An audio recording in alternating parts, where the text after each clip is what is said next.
우리 옆 사람하고 인사하겠습니다. 이렇게 인사했으면 좋겠어요. 하나님이 인도하셨습니다. 이렇게 인사했으면 좋겠습니다. 옆 사람 보고 인사하겠습니다. 하나님께서 인도하셨습니다. 예, 하나님이 인도하셨습니다. 예. 오늘은 특별한 주일이죠. 예, 먼저 특별한 이유는 저희가 2024년도 추수감사절이 바로 오늘입니다. 예, 이 추수감사절에 그 하나님의 그 풍성하심이 우리 삶 가운데 가득하기를 간절히 소망합니다.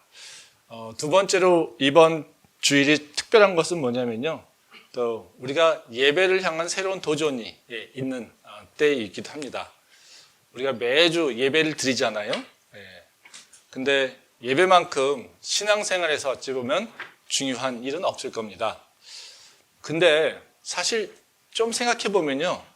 우리가 예배에 대해서 좀 고민하지 않고 또 좀 소극적인 태도로 예배하는 경향이 있지 않나 생각을 합니다. 우리가 드리는 예배의 모습을 보면요. 어느 교회이든지 간에 다 똑같습니다. 마치 공장에서 찍어낸 것처럼 완전 표준화된 모습으로 동일한 모습으로 예배를 드리는 경향이 있다는 거죠. 물론 예배는 통일화될 필요가 있습니다. 예배는 내가 마음대로 내가 원하는 대로 드리는 것이 아니라 하나님께서 가르쳐 주신 대로 그리고 성경에서 기록된 대로 하나님의 말씀에 따라서 예배를 드려야 되기 때문에 어떤 부분에서는 통일화되고 표준화돼야 되는 부분이 있다는 거죠. 그래서 각 교회들마다 공통적인 모습으로 예배 드리는 것은 당연한 일일지도 모릅니다. 근데 예배는 또 다른 하나의 특성은 뭐냐면요. 하나님과 나하고 만나는 관계가 일어나는 일이라는 거죠. 그래서 하나님께서 우리한테 뭐라고 말씀하시면요. 너희가 예배 드릴 때 영과 진리로 예배하라 이렇게 얘기합니다. 그러니까 영과 진리로 예배한다는 말에서 영이라고 하는 것은 하나님이 영이시니까 하나님이 어떤 분이신지를 알고 너희가 오라는 겁니다. 그래서 하나님이 영이시니까 우리가 육체의 모습으로 있지 말고 영적인 모습으로 있으라는 겁니다. 그리고 영적인 교감을 이루도록 그리고 영적인 교통을 통해서 너희가 하나님을 만날 수 있다라고 얘기를 하는 것이죠. 그래서 우리가 보이는 것에 관심을 갖는 것이 아니라 보이지 않는 하나님에 관심을 갖게 되는 것. 이것이 바로 영으로 예배 드리는 겁니다. 두 번째로 이제 진리로 예배 드리라고 하는 것은 우리가 조금 진리를 여러 가지 표현할 수 있겠지만 사실 진정이라고 하는 말로 예전에는 번역이 돼 있었습니다. 그러니까 진정이라고 하는 말은 뭐냐면요. 진실된 모습으로 나오라는 겁니다. 예배 드릴 때 꾸밈 없이 나오라는 거죠. 그리고 우리의 진짜 모습을 나타내라는 겁니다. 우리가 죄인이라고 생각했다면 죄인된 모습으로 우리가 믿음에 확신이 있어서 믿음을 가지고 나온다면 그 믿음을 드러내는 모습으로 내가 지금 고난 가운데 있으면 내가 그 고난 가운데 하나님의 간절한 마음이 있으면 그 간절함을 들고서 나와서 그 간절한 모습으로 나타나면서 예배해야 된다는 거죠. 그러니까 이 진정으로 또는 진실로 예배하라고 하는 말씀은 뭐냐면요. 우리의 예배 가운데 우리의 존재성과 우리의 삶이 드러나야 된다는 거죠. 한번 생각해 봅시다. 우리가 지금 드리는 이 예배는 어떤 모습일까요? 우리가 드리는 이 예배에 우리가 누군지, 우리가 어디에 있는지, 우리가 무슨 고민을 하고 있는지, 우리는 무엇 때문에 이렇게 갈등하며 스트러글링 하고 있는지, 그것이 우리 예배 가운데 있냐는 거죠. 우리가 이 더 드림 예배를 기획한 이유는 다른 것이 아니라 바로 우리가 우리의 삶에 우리의 모습을 드러내면서 예배드리는 진정한 예배를 한번 드려보자라고 하는 의미에서 시작이 됐습니다. 우리가 대학에 있지 않습니까? 대학에는 다양한 재능이 있고요. 다양한 전공이 있습니다. 당연히 우리 교회에도요. 다양한 전공을 갖고 계신 분들, 다양한 재능을 갖고 있는 분들이 있다는 거죠. 뿐만 아니라 대학은 세상보다 더 먼저 세상의 생각들보다 앞서 나가서 고민하고 하는 것이 대학입니다. 그래서 이 대학은 세상보다 어찌 보면 좀 더 빠르게 유행이 오기도 하고요. 그리고 세상에서 고민하고 있지 않는 바로 그 순수함을 고민하기도 하고요. 이상을 고민하기도 하고 그렇습니다. 그래서 우리 교회에는요. 어찌 보면 그런 모습이 다 내재되어 있을 거라 생각됩니다. 우리의 재능도 다양할 뿐만 아니라 우리의 고민도 다양하고요. 그리고 우리의 모습도 다양하다는 거죠. 근데 이 다양함만 중요한 것이 아니라요. 내 교회라고 하는 것은 이 모든 그 다양함, 그 다름, 이런 것들이 다 연합되어야 됩니다. 하나 되어야 됩니다. 어디 안에서요? 예수님 안에서. 십자가 아래서. 그것이 모든 것이 연합돼서 그것이 섞이면서 새로운 걸로 탄생이 돼야 된다는 거죠. 그래서 이 예배 가운데 우리의 서로 다름을 들고 나왔지만 그 예배 가운데 서로 다름이 하나님의 은혜로 예수 그리스도의 십자가의 은혜를 기억하면서 하나로 연합하는 것이 진짜 예배라는 거죠. 그래서 다름 속에 연합을 향해 나가는, 그걸 통해서 하나님과 연합되면 내 형제 자매와 연합되는 것, 이것이 진짜 우리가 드려야 될 예배라는 겁니다. 우리 교회는 말씀드린 듯이 다양한 예술적 재능을 가지신 분들도 계십니다.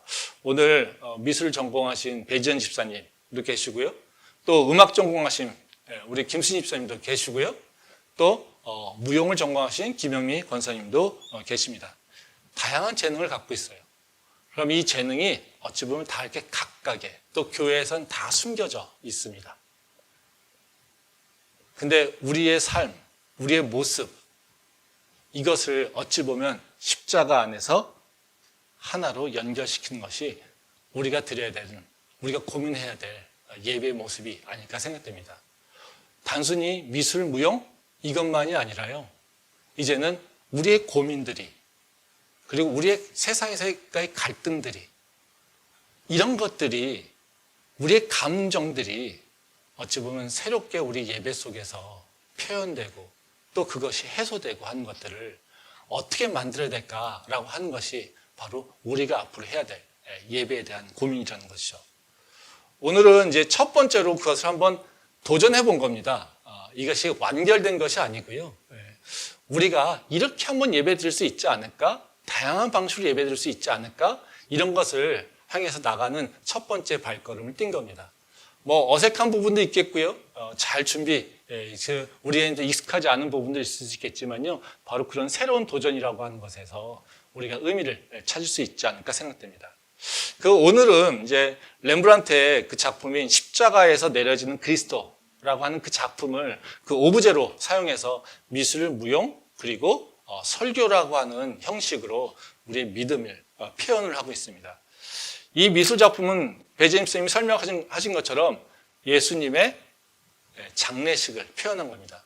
요한복음 19장의 말씀을 그림으로 그린 것이죠. 예수님의 장례식은 하나의 사건이지만 사실 그걸 바라보는 관점은 여러 가지가 존재할 수 있습니다. 오늘 배재임 집사님이 장례식을 바라볼 때 가장 초점을 맞췄던 부분들은 뭐냐면요, 참여한 사람들입니다. 참여한 사람들이 누구인가, 그 사람들이 어떤 모습이 있는가, 이것에 대해서 이제 말씀해 주셨습니다. 김명미 권사님은 오늘 그 렘브란트의 작품을 보면서, 그 십자가의 사건을 보면서 관심을 가졌던 것은 뭐냐면 렘브란트 그리는 사람에 대해서 초점을 맞췄습니다. 우리도 똑같이 십자가를 바라보는 입장에서, 렘브란트가 십자가의 사건을 바라보는 입장에서 가졌던 감정, 그리고 우리가 그래서 우리는 그 똑같이 바라볼 때 렘브란트와 어떤 생각을 할까? 렘브란트처럼 어떤 느낌을 가지고 있을까? 그와 우리는 어떤 감성으로 우리는 나눌 수 있을까라고 하는 그 렘브란트의 시선과 그 감성을 표현한 것이 바로 김영미 권사님입니다. 저도 한 2주 동안 이 작품을 이렇게 되게 많이 봤습니다. 그래서 이게 뭘까? 그림을 보면서 이 장례식? 이걸 통해서 우리가 뭘 생각해야 될까? 제가 이 작품을 되게 오랫동안 보면서 저한테 어느 순간 왔었던 건 뭐냐면요, 보이는 것이 아니라 보이지 않는 것이 있네 라는 겁니다. 보이는 것에 초점이 있는 것이 아니라 보이지 않는 것에 우리가 관심을 놓쳐버렸네 라고 하는 어느 순간 기도하면서 묵상하면서 저에게 들어왔던 생각입니다. 등장인물 이것도 되게 중요한데요. 근데 이 예수님의 그 장례를 주관하는 자는 누굴까요? 하나님이십니다.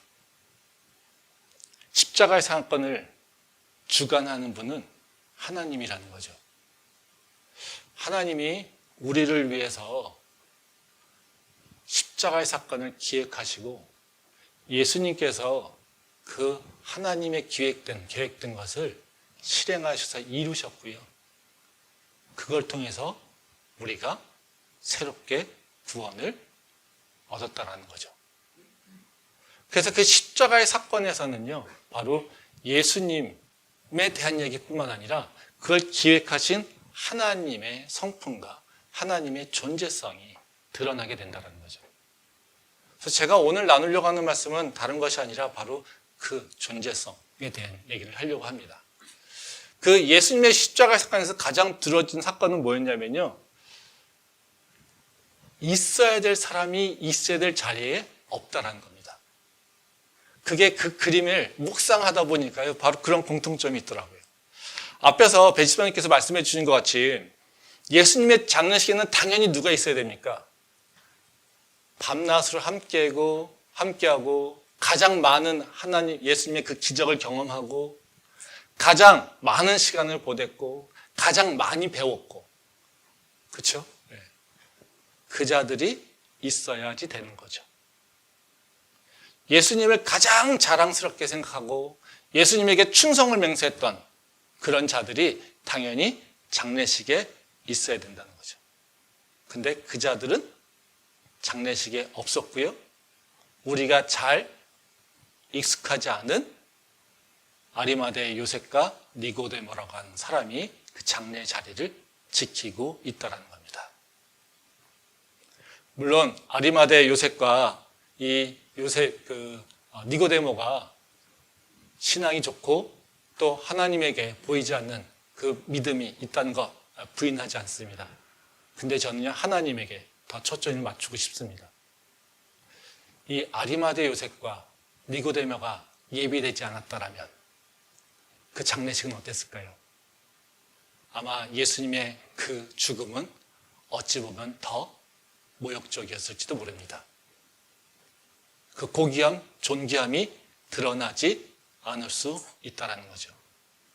인간들은요, 자신의 목적만 생각하고 있기에 하나님의 일에, 하나님의 계획하신 것에, 하나님의 일하는 것에 참여하려고 하지 않습니다. 뭐만 생각합니까? 자기의 욕심들, 자기의 욕구만 채워지려고 합니다. 근데요, 하나님은요, 하나님이 계획하신 것, 하나님께서 목적하신 것, 그것을 이뤄가시는 분입니다. 가장 선하신 방법으로요. 예, 하나님께서는 제자들이 예수님을 배반하고 떠날 것을 미리 다 아셨죠. 그러기 하나님께서는요, 그 제자들에게 기대하지 않습니다. 그리고 누구를 준비하십니까? 예수님을 위해서 아리마대 요셉과 니고데모를 준비하신다는 거죠. 하나님은요, 여호와 이레의 하나님이세요. 보이지 않는 곳에서 미리 준비하시고요, 예비하셔서요, 그 하나님의 목적을 이루시는 분이 바로 그분이라는 거죠. 말씀 한번 보겠습니다. 창세기 22장 12절부터 13절 말씀인데요. 다 아시는 말씀입니다. 제가 읽어드리겠습니다. 사자가 이르되 그 아이에게 내 손을 대지 말라, 그에게 아무 일도 하지 말라. 내가 내 아들 내 독자까지도 내게 아끼지 아니하였으니 내가 이제야 내가 하나님을 경외한 줄 아노라. 아브라함이 눈을 들어 살펴본즉 한 순양이 뒤에 있는데 뿔이 수풀에 걸려 있는지라. 아브라함이 가서 그 순양을 가져다가 아들을 대신하여 번제로 드렸더라. 이 말씀 다 여러분 아시는 말씀이죠. 하나님이 아브라함에게 독생자 아들 이삭을 번제로 드리라고 합니다. 아브라함이 되게 번민하죠. 근데 하나님이 두려워서 하나님과 약속한 것이 있고 하나님이 누군지를 알고 있기에 자신의 아들을 죽이려고 번제를 드리려고 합니다. 그래서 모든 걸 다 준비하고 진짜로 드리려고 했다는 거죠. 그때 하나님께서 아브라함에게 이삭에게 손을 대지 마라. 이젠 내가 너의 믿음을 확인했다. 그렇게 얘기하시고 뭘 준비하셨습니까? 순양을 드려라. 그리고 옆에 순양을 예비해 놓으셨다는 겁니다. 하나님께서는 바로 아브라함을 아시고 미리 예비해 놓으셨다는 거죠. 그래서 이것을 통해서 여호와 일의 하나님을 우리가 알게 된다는 거죠. 한번 생각해 봅시다. 예수님의 그 십자가의 사건에서 있어야 될 자리에 사람이 있지 않을 때, 그때 하나님께서는 다 예비하시죠. 근데 있어야 될 자리에 있지 않았던 사람들이 제자만이었을까요? 가장 중요하게 그 십자가의 자리에 있어야 될 자가 누굴까요? 십자가에는 누가 달려야 됩니까? 죄인. 예수님은 죄를 짓지 않으셨죠. 그 십자가에는 누가 있어야 됩니까? 내가 있어야 됩니다. 우리가 있어야 될 자리라는 거죠. 십자가에 마땅히 있어야 될, 당연히 있어야 될 자는 예수님이 아니라 누구예요? 우리라는 거예요. 우리 죄를 위해서 죽으셨잖아요. 왜 이런 일이 일어났습니까? 하나님께서 우리를 사랑하시기에 우리가 그 자리를 감당 못하니까, 근데 하나님께서 우리를 살리셔야 되니까 어떻게 해요? 예수님을 미리 준비하시고 그 우리 대신 십자가의 자리에 예수님을 앉히신 것이죠. 그리고 우리는 아무런 준비도 없이 그 하나님도 모르고 예수님도 모르고 내가 죄인인지도 모르고 있는 그 상태, 그 상태에서 하나님께서는 우리를 위해서 예수님을 준비하시고 예수님이 십자가에 달려 죽으시고 그리고 그걸 통해서 우리가 하나님의 자녀가 되는 그 길이 열렸다는 겁니다. 하나님의 예비하심이 없다면, 하나님의 준비하심이 없었다면 지금 우리가 누리고 있는 그 새 생명, 우리가 누리고 있는 그 은혜, 이것은 있을 수 없는 거죠. 우리가 구원받은 것만 그렇습니까? 지난 한 해를 한번 여러분 생각해 보십시오. 우리 노력한 대로 다 이루어졌습니까? 우리가 지금 누리고 있는 것이 다 내가 노력하고 수고한 것을, 그것을 따라서 우리가 먹고 살고 있습니까? 우리가 노력한 것보다, 우리가 예상치 않은 것, 우리가 노력했지만 이루어지지 않고 오히려 다른 데서 일어나는 일들을 통해서 우리는 먹고 살고 있고, 우리는 행복을 누리고 있고, 우리는 즐거움을 누리고 있는 거 아닙니까? 내가 예상한 대로만 내가 살았더라면 지금 우리의 모습으로 지금 있을 수 있겠습니까? 아니죠. 우리는요, 우리가 계획대로 사는 것이 아니라요, 계획되지 않은 모습으로, 예상치 않은 모습으로 우리 삶이 끌려다니는 게 우리의 모습입니다. 근데 그럼에도 불구하고 우리가 안전할 수 있는 이유, 그럼에도 불구하고 우리가 평안할 수 있는 이유, 그 이유는 다른 것이 아니라 보이지 않지만 하나님께서 우리의 삶을 알고 계시기에 우리를 위해서 예비해 놓으신 것이 있기 때문에 그렇다는 거죠. 감사절은요, 다른 것이 아니라 바로 그 하나님의 예비하심을 인정하는 거예요. 하나님이 내가 모르는 사이에서 그 보이지 않는 손길로 나를 축복하시고 나에게 새로운 것들을, 그리고 나에게 필요한 것들을 공급해 주신 것을 인정하는 거예요.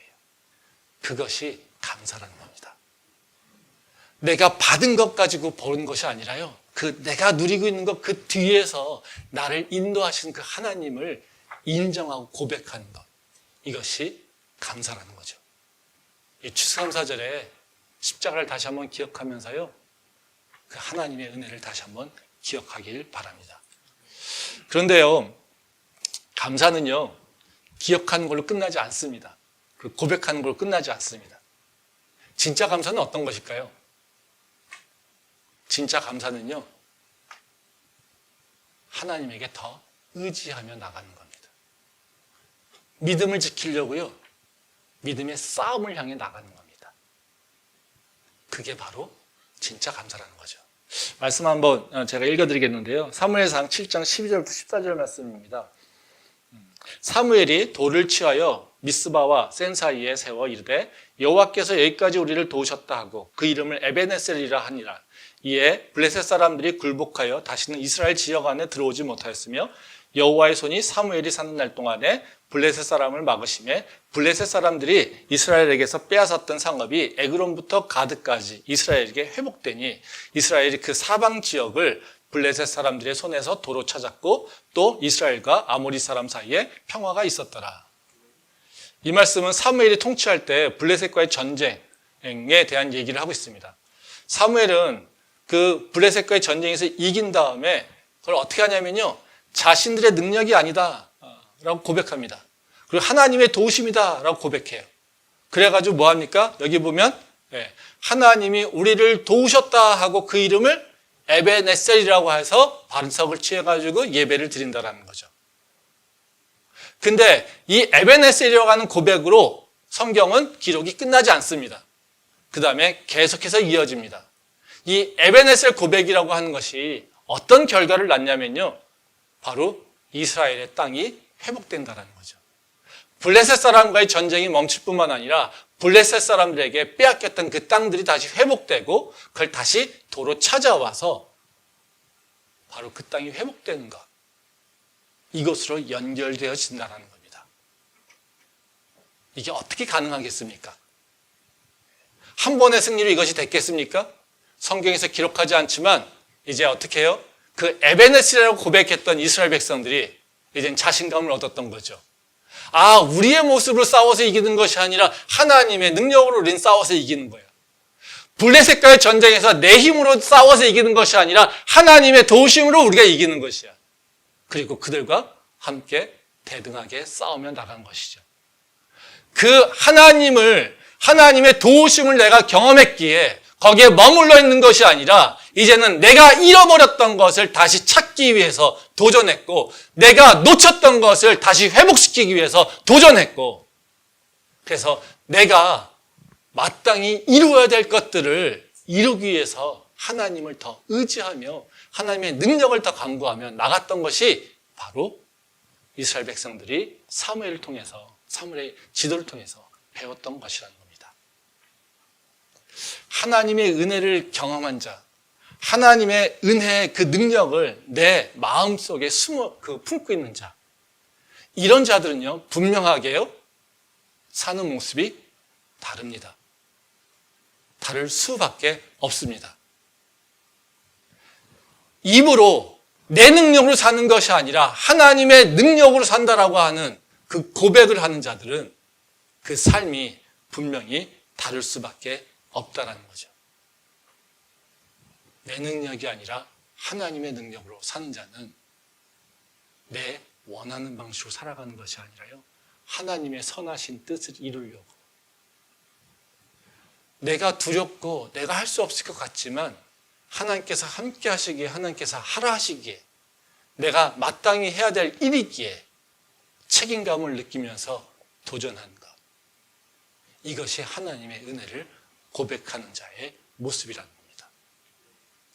오늘 김현 권사님께서 보셨던 그 시선, 렘브란트의 모습, 렘브란트가 왜 그렇게 자기 몸보다 더 크게 그려져 있는 그 예수님을 그 마지막 손을 붙잡으면서 있었을까요? 어찌 보면 그 모습 속에서는요, 렘브란트가 주인공이 아닙니다. 그 내려진 데서 주인공은 누굽니까?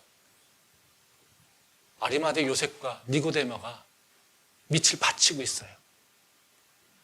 렘브란트는요, 그냥 그 팔만 붙잡고 있는 겁니다. 왜 그랬을까요?